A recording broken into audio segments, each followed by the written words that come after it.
मित्रों, राधे राधे। आज हम ज्योतिष की इस विषय पर बात करेंगे कि कुंडली में देखिए 9 ग्रह होते हैं और 12 भाव होते हैं। तो कोई ना कोई ग्रह हर लग्न की कुंडली के लिए कारक और अकारक होता है। तो जो अकारक ग्रह हैं वो निश्चित तौर पर आपको हानि पहुंचाएंगे। इसके सिवा आपकी कुंडली में कोई ना कोई ग्रह नीच का या उच्च का हो ही जाता है। तो यदि कोई ग्रह नीच का होता है या सबकी एक ही परेशानी है कि शनि जो है वो हमको ज़रूरत से ज़्यादा ही कष्ट दे रहा है, तो मित्रों कोई ना कोई ग्रह आपको निश्चित तौर पर परेशान करेगा। आज के इस वीडियो में मैं आपको एक ऐसा उपाय कर बता दूंगा कि चुटकियों में आप 9 ग्रहों का, जितने भी 9 ग्रह हैं उन सब का एक ही साथ आप उपाय कर लेंगे। इसके लिए ना तो आपको जप तप साधना पूजा पाठ करना पड़ेगा, ना आपको किसी तरह का अन्य कुछ करना पड़ेगा। तो आप वीडियो को अंत तक जरूर देखिए। और अंतिम में मित्रों मैं आपको एक बोनस टिप भी बताऊंगा जो आपके लिए आर्थिक रूप से बहुत लाभमंद होगी। तो इसलिए उस बोनस टिप को अंतिम में जरूर सुनिए, जो आपका जीवन बदल देगी और आपको आर्थिक रूप से निश्चित तौर पर बहुत सारा फायदा होने वाला है। तो मित्रों बिना कोई देरी लगाए हुए चलिए हम उपाय बताना शुरू करते हैं कि वास्तव में 9 ग्रहों को आप कैसे ठीक कर लेंगे। तो पहले मैं आपको सूर्य का उपाय बताता हूँ। देखिए, सूर्य जो है सूर्योदय से उदय हुआ है।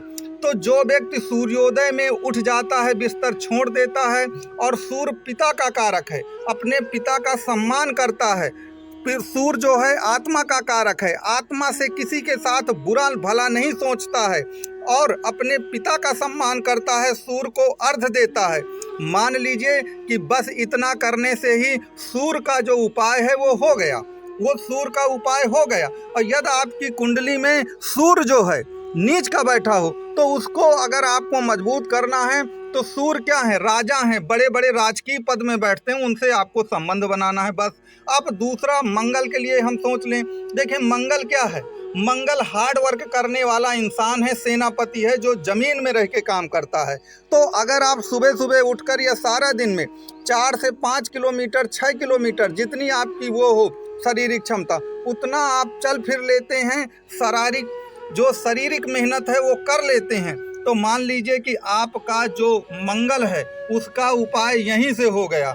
आपको इससे ज़्यादा उपाय नहीं करना है। अगर आपका मंगल नीच का है तो केवल शिक्षित और मसल पावर वाले व्यक्तियों से आप संबंध बना लीजिए, तो आपका मंगल मजबूत भी हो जाएगा। तो आपको मात्र इतना ही करना है, दिन में आपको पैदल चलना है, और याद रखिए कुल मिलाकर बड़े लोगों से अपने संबंधों को थोड़ा मेंटेन बना के रखना है, जो एक प्रकार से दबंग और मसल पावर व्यक्ति हों। चलिए अब हम तीसरा कुल मिला के उपाय देखते हैं चंद्रमा का। देखिए, चंद्रमा क्या है, चंद्रमा मन है। मन को अगर आप एकाग्र किए रहते हैं, और चंद्रमा माता का भी प्रतीक है और अपनी माँ का सम्मान करते हैं, तो याद रखिए कुल मिलाकर कि यहीं से आपका चंद्रमा का उपाय हो गया।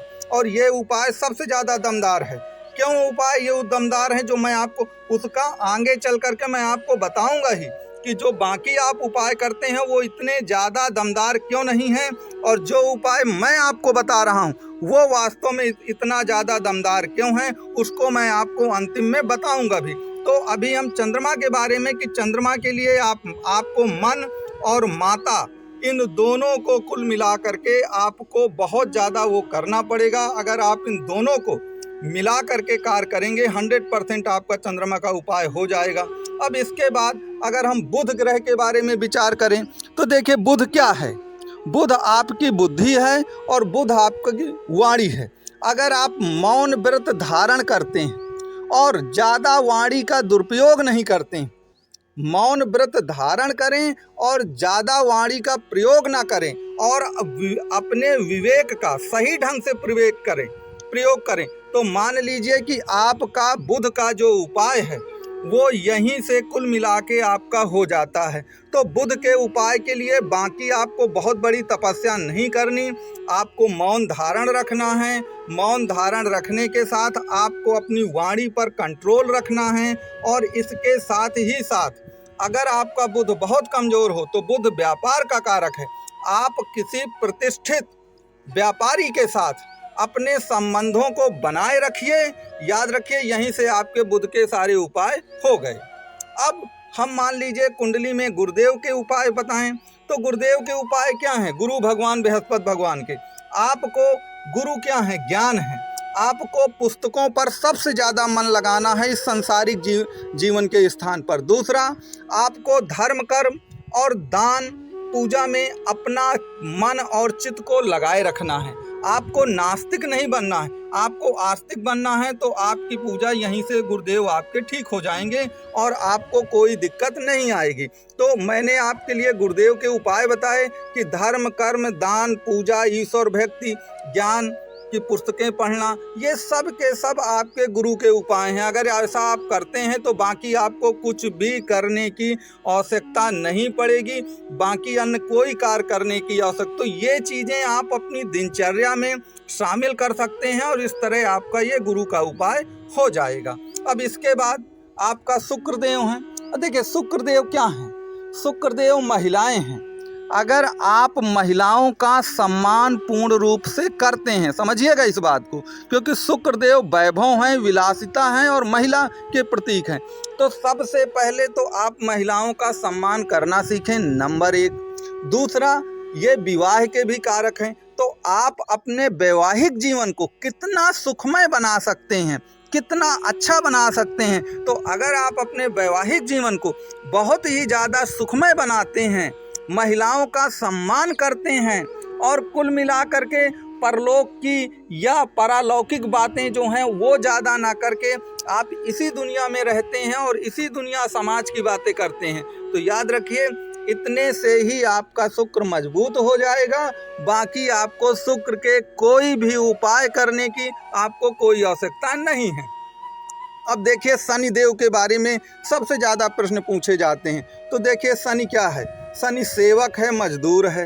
तो अगर आपका सेवक मजदूर कभी बैठता नहीं, हमेशा कर्म करता है, तो अगर आप हमेशा कुछ ना कुछ काम करते रहे हैं, करते रहते हैं, आलस नहीं है, तो 100% आपकी शनि की पूजा उपाय हो जाएगा। दूसरा, जो शनि है गरीबी और गरीबों में बसता है, एक प्रकार से अपने से कमज़ोरों में बसता है। तो अगर आप गरीबों की सहायता करते हैं, अपने से कमज़ोरों की सहायता करते हैं, तो मान लीजिए कि आपका शनि का उपाय यहीं से हो जाएगा। इसके सिवा शनि और क्या है? शनि ऑनेस्टी में, डेडिकेशन में, हार्ड वर्क में, इन सब में बिलीव करते हैं, कोई शॉर्टकट रास्ता नहीं अपनाते।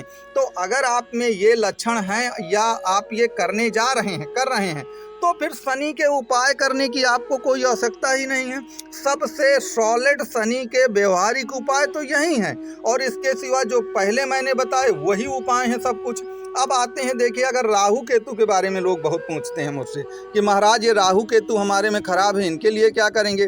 तो याद रखिए जो राहु केतु होते हैं ना, वह मॉडर्न जमाने के, आधुनिकता के, भौतिकवाद के प्रतीक हैं। तो क्या कहेंगे? वह लकीर के फकीर नहीं हैं कि पुरानी चीज़ों को आंख बंद करके सब काम करते हों, ऐसा नहीं करते। बहुत ही रीजनेबल हैं राहु और केतु। तो अगर आप कुल मिला के लकीर के फकीर नहीं हैं, बहुत ही ज़्यादा आप रीजनेबल हैं, आंख मूंद करके किसी पर भी विश्वास नहीं करते, क्योंकि राहु और केतु संदेह भी थोड़ा करते हैं, इसलिए आंख मूंद करके वो किसी पर विश्वास नहीं करते और परिस्थितियों अनुसार अगर अपना सभी कार्य करते हैं। तो याद रखिए यहीं से राहु केतु के आपके सभी उपाय हो गए। आपको गोमेद, लहसुनिया ये सब करने की कोई ज़रूरत नहीं है और यहीं से आपके राहु के उपाय हो जाएंगे। तो इस प्रकार से मित्रों मैंने 9 ग्रहों का बहुत सरलतम उपाय आपको बताया है। अब आ जाता है कि वो बोनस टिप क्या है जो मैं आपको अंत में बताना चाहता था। तो याद रखें उपाय 3 प्रकार के होते हैं, शारीरिक, मानसिक और आर्थिक। तो शारीरिक उपाय तो मैं आपको बता चुका, जो अभी 9 ग्रहों का मैंने बताया है। अब मानसिक क्या होता है? मानसिक होता है जो आप एक प्रकार से पूजा है, पाठ है, व्रत है, उपवास है, साधना है। तो ये जो कार्य आप करते हैं, पूजा पाठ व्रत उपवास साधना, ये सभी एक प्रकार से मानसिक उपाय कहे जा सकते हैं। जो शुरू में मैंने बताया वो शारीरिक उपाय थे और ये मानसिक उपाय हैं। अब तीसरा आता है आर्थिक उपाय, जो ज़्यादातर लोग इस समय करते हैं और ज़्यादातर ज्योतिषी उनको ये उपाय बताते हैं। आर्थिक उपायों में रत्नों की दुनिया आ जाती है कि भाई रत्न ले लीजिए, ये रत्न ले लीजिए इस ग्रह के लिए, ये रत्न ले लीजिए, मोती ले लीजिए, मूंगा ले लीजिए, माणिक्य ले लीजिए, पुखराज ले लीजिए, पन्ना ले लीजिए। लेकिन अगर आप शारीरिक और मानसिक उपाय कर लेते हैं या करते हैं तो आपको ये आर्थिक उपाय करने की कोई भी आवश्यकता नहीं है।